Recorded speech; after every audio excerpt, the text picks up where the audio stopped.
संविदा कर्मचारी अपने नियमितीकरण की मांग के लिए लंबे समय से राजस्थान सरकार से मांग कर रहे थे कि उनका नियमितीकरण किया जाए, लेकिन सरकार के द्वारा अभी तक उनका नियमितीकरण नहीं किया गया और उल्टे उनके स्थान पर Rajasthan contractual hiring to civil post rule 2022 बना दिया गया। इस संविदा रूल्स के अंतर्गत पुराने संविदा कर्मचारियों को नई संविदा रूल्स के अंतर्गत अडॉप्ट किया जा रहा है। उसी प्रक्रिया में शिक्षा विभाग में सबसे पहले विभिन्न जिलों के जिला शिक्षा अधिकारियों के द्वारा उनके अडॉप्शन आदेश जारी किए जा रहे हैं। संविदा कर्मचारी तो नियमितीकरण की मांग कर रहे थे कि उनको नियमित किया जाएगा। कई सरकारों से उन्होंने अपनी नियमितीकरण की मांग की थी कि उनको नियमित किया जाए। सरकारों के द्वारा भी आश्वासन दिया गया था कि उनको नियमित कर दिया जाएगा, लेकिन जैसी सरकार आती है वो अपने वादे से मुकर जाती है। नियमितीकरण नहीं किया गया, उनके स्थान पर संविदा रूल्स बना करके उनका नए संविदा रूल्स में अडॉप्शन किया जा रहा है। इसके लिए जिला शिक्षा अधिकारियों को पाबंद किया गया और जिला शिक्षा अधिकारियों के द्वारा उनके अडॉप्शन के आदेश जारी किए जा रहे हैं। इसी क्रम में पंचायत सहायक और पैरा टीचर्स का अडॉप्शन प्रक्रिया वर्तमान समय में चल रही है।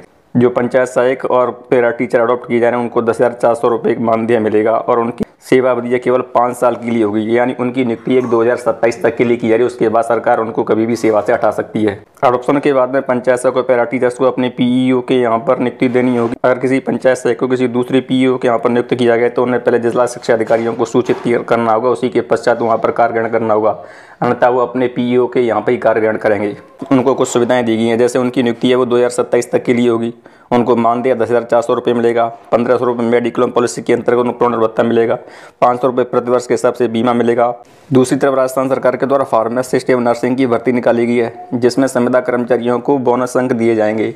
जिन संविदा कर्मचारियों के द्वारा 1 साल कार्य कर लिया गया उनको 10 अंक, जिनको द्वारा 2 साल काम कर लिया गया उनको 20 अंक, जिनके 3 या 3 से अधिक कार्य कर लिया गया उनको 30 अंक दिए जाएंगे।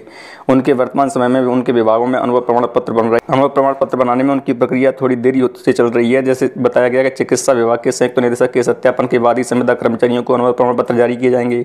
इससे पहले अनुभव प्रमाण पत्र वे कार्यालय ही तैयार करेंगे जो संविदा कर्मचारियों को वेतन जारी कर रहे हैं, यानी जहाँ से संविदा कर्मचारी वेतन उठा रहे हैं उनके संस्था प्रमुख ही उनके लिए आवेदन लेंगे। अनुभव प्रमाण पत्र के सत्यापन के लिए जरूरी दस्तावेज के साथ प्रस्ताव बनाकर संबंधित कार्यालय या चिकित्सा संस्थान के लेपिक या लेखाकर्मी 13 दिसंबर तक सीएमएचओ कार्यालय में जमा कराएंगे। सीएमएचओ कार्यालय अपने स्तर पर जांच कर संयुक्त निदेशक कार्यालय में सत्यापन कराने के बाद अनुभव प्रमाण पत्र जारी करेंगे। संविदा कर्मी की ओर से व्यक्तिगत रूप से प्रस्तुत किए जाने वाले दस्तावेजों के आधार पर अनुभव प्रमाण पत्रों को सत्यापन नहीं किया जाएगा। इसी के साथ 14 दिसंबर के बाद प्रमाण पत्र के लिए प्रस्ताव स्वीकार नहीं किए जाएंगे। ये निर्देश इसलिए जारी किए गए हैं क्योंकि जिन संविदा कर्मचारियों ने सीएमएचओ के कार्यालय में आवेदन कर उन्हें कुछ आवेदनों की जांच की तो इसमें दस्तावेजों में कमी मिली